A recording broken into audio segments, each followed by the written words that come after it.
Comme le dit si justement Jacques Lacan en parlant lors de la 4e année de son séminaire de l'accueil que réserve la mère à son enfant, donc je le cite, « Ce n'est pas tout à fait la même chose si l'enfant est par exemple métaphore de son amour pour le père ou s'il est la métonymie de son désir du phallus qu'elle n'a pas et n'aura jamais. » Donc je reprends, et le discours de Madame F laissait entendre qu'il n'était plus question de retrouver métoniquement sur le registre imaginaire ce qui avait été perdu. Je suspends là pour ce qui est de ce récit et j'en toucherai à nouveau un mot plus tard.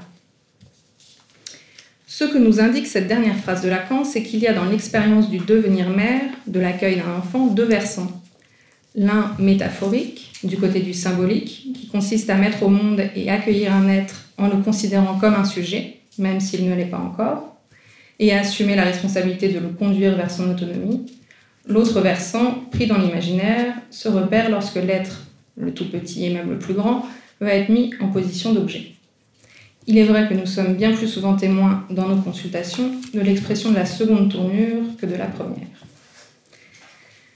Je tiens pour important de revenir à cette répartition qui rend compte de deux positionnements maternels distincts, qui peuvent d'ailleurs parfois sembler s'alterner chez une même femme, parce que cela décale un peu l'angle sous lequel est souvent abordée cette question du maternel, notamment mais pas seulement, dans le champ psychanalytique, et qui prend le parti d'opposer le maternel et le féminin.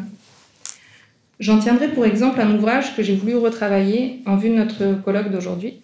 C'est La question féminine de Freud à Lacan, la femme contre la mère, écrit par Marco Zafiropoulos en 2010. L'auteur y expose, et la question ne peut que nous intéresser aujourd'hui, la disjonction fondamentale qu'il conçoit entre destin maternel et désir féminin. Il soutient la thèse que désir féminin et satisfaction maternelle sont radicalement incompatibles, la satisfaction étant spécifiquement, puisqu'elle le sature, ce qui fait taire le désir, précisément. Ce dernier point, la satisfaction, je le reprendrai et le déplierai parce qu'il me semble contenir en effet le cœur de l'affaire. Cependant, je m'étonne de certains développements et plus particulièrement de celui soutenu dans les dernières pages du livre. Partant de l'aporie qu'il repère et dont il restitue le parcours chez Sigmund Freud, aporie quant à l'identification maternelle comme supposée seule issue valable à l'Oedipe féminin, l'auteur prend appui sur le retour à Freud opéré par Lacan, qu'il revisite lui-même sous le prisme de l'anthropologie et de l'étude des mythes, pour finir par opposer foncièrement mère et femme. La première serait du côté de la jouissance, la seconde du désir. La première, la mère, trouve abri dans le conjugal, comprendre le mariage ou l'union, et la seconde, la femme, ne réanime le désir, forcément, je cite M. Zafiropoulos, désir forcément naufragé dans le conjugal, qu'à l'extérieur de celui-ci, dans l'extra-conjugal ou la séparation.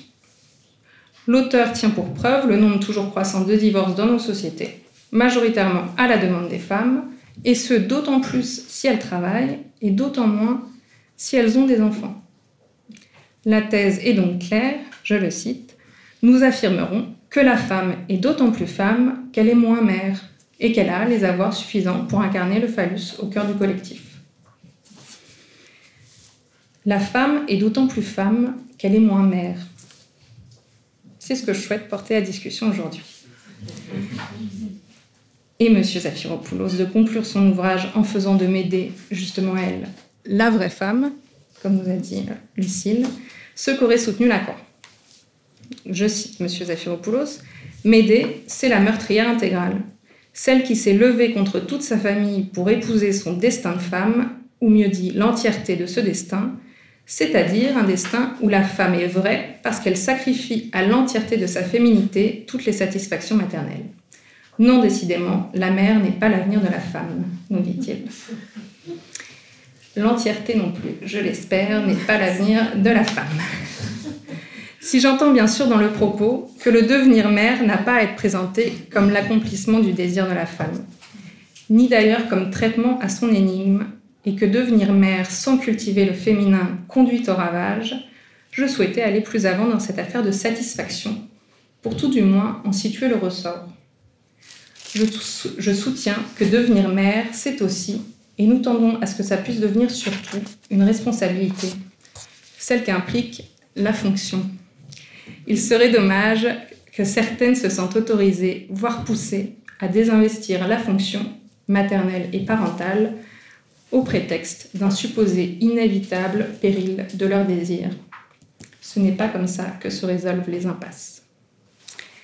Aussi, il m'a semblé plus juste de revenir à cette affaire de satisfaction, pour d'une part en préciser la teneur et d'autre part pouvoir cerner l'action qui est la nôtre lorsque nous sommes face à elle. De quoi parlons-nous lorsque nous parlons de satisfaction ? Je cheminais à ce sujet lorsque Fernando de Amorim, à l'occasion d'une brève, attirait l'attention de ses lecteurs quant au terme même. Au milieu du XIIe siècle, la satisfaction faisait référence à l'acte par lequel on obtient la réparation d'une offense. Donc il y a l'idée d'une revendication, d'un dédommagement à obtenir.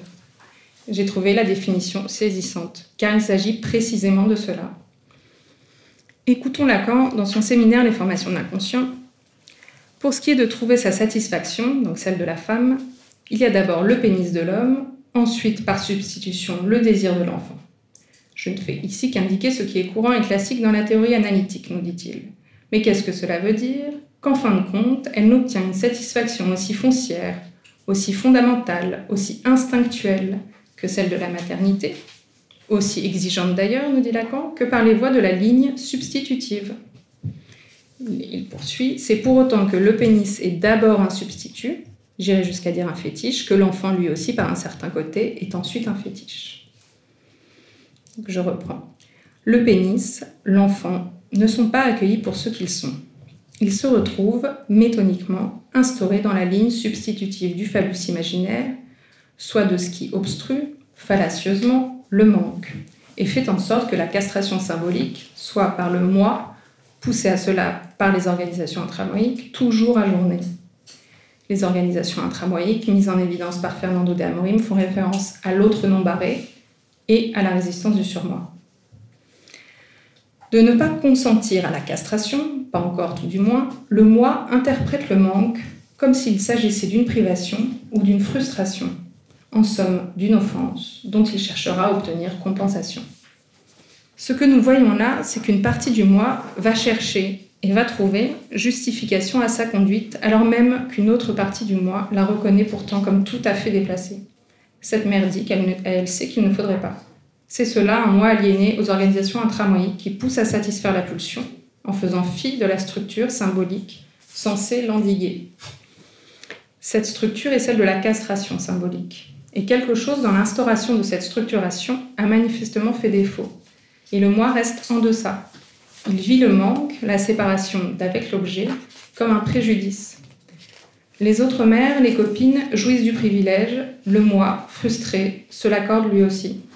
L'enfant manque, il n'est pas toujours à ses côtés, le moi se considère privé et la nuit se rattrape. Dans la cure, il va donc s'agir de mener notre action sur au moins deux fronts. D'une part, c'est ce que je viens d'illustrer, il s'agit de barrer la jouissance, la satisfaction, c'est la même chose, que la mère retire de son rapport à son enfant pour tenter de faire en sorte que celui-ci ne subisse pas les affres du moi et des organisations intramoïques du parent. Devenir mère, c'est rencontrer ce pulsionnel-là, où la satisfaction est tant tentée de se loger, et apprendre à ne pas y céder, apprendre à l'éduquer, lui donner des limites symboliques, mais qui se matérialisent dans le concret. Nous sommes autorisés à indiquer les limites, d'autant que les patientes et psychanalysantes l'appellent à leur manière, notamment au travers de la culpabilité dont elles font état. Il y a des femmes comme Madame F, dont je parlais au début de mon intervention et qui a donc fait l'expérience de devenir mère une seconde fois, qui jouent le jeu et apportent en séance ce que dans leur comportement, dans le soin qu'elles portent à leur enfant, elles décèlent comme dépassant les bornes, comme inapproprié, comme plus fort qu'elles. Mais ce n'est pas fréquent. Le moment du devenir mère est aussi, nous l'observons, un moment propice pour que la satisfaction l'emporte et que le transfert se rompe.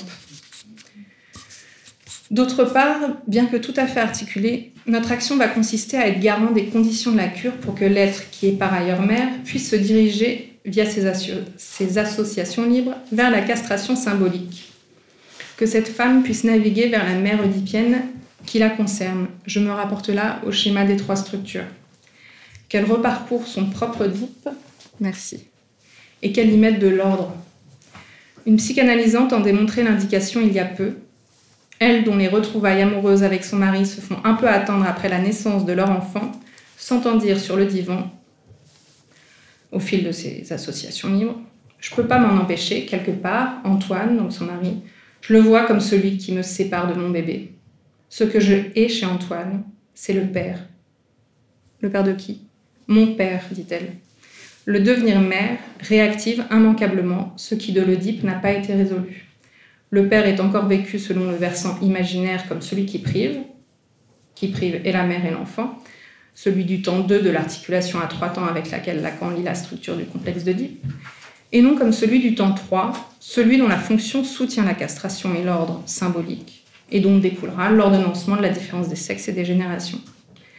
Donc charge à nous de ne pas nous aligner avec le père imaginaire si souvent convoqué dans le transfert, mais de nous positionner du côté de la fonction symbolique, soit du grand autre barré prime lorsque nous avons à intervenir.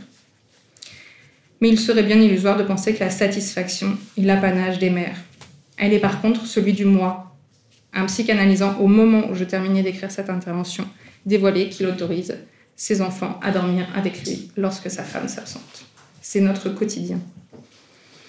Alors, est-ce vraiment la femme, et d'autant plus femme, qu'elle est moins mère ? Ou bien, moins le moi de la mère s'engouffre dans la satisfaction, phallique, imaginaire, avec son enfant, ou d'ailleurs son conjoint, son entourage ou elle-même, et plus la femme peut être en mesure d'assurer sa fonction maternelle et parentale envers ses enfants. Donc de s'éloigner de la satisfaction à leur endroit, mais non de s'éloigner de la responsabilité à leur égard. C'est ce devenir mère-là que nous avons quotidiennement à encourager. Je vous remercie.